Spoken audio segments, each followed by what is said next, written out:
For more than 5 months, the search for a wanted man now over, but not before a terrifying shootout with police. This happening near 27th Street and Baseline. This is where we find ABC 15's Megan Thompson this morning.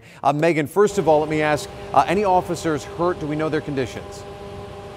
Dan, a K-9 unit was shot in all of this, taking a bullet, rushed to an animal hospital. That dog is in stable condition this morning. No officers were hurt, but the suspect is dead this morning. Residents are able now to get back in their homes in this area. You can see the crime tape actually surrounding the focal point where that suspect was apparently at after the search for them turned into an officer-involved shooting. Now, this case is very complex. It turns out Glendale Police's K-9 unit was working with the U.S. Marshals Violent Offender Task Force in South Phoenix, so Phoenix PD involved here too.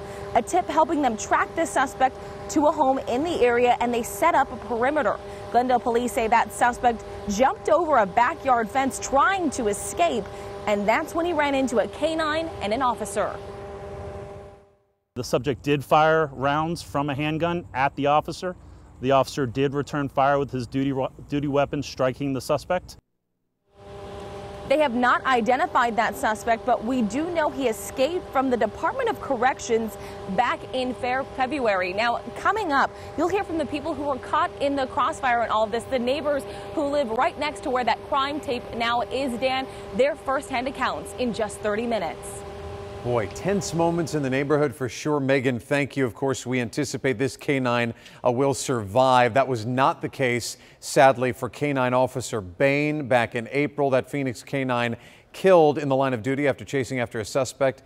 The K-9 goes up into the attic. And again, we're still unclear as to what exactly happened. Police have not said how Bain died.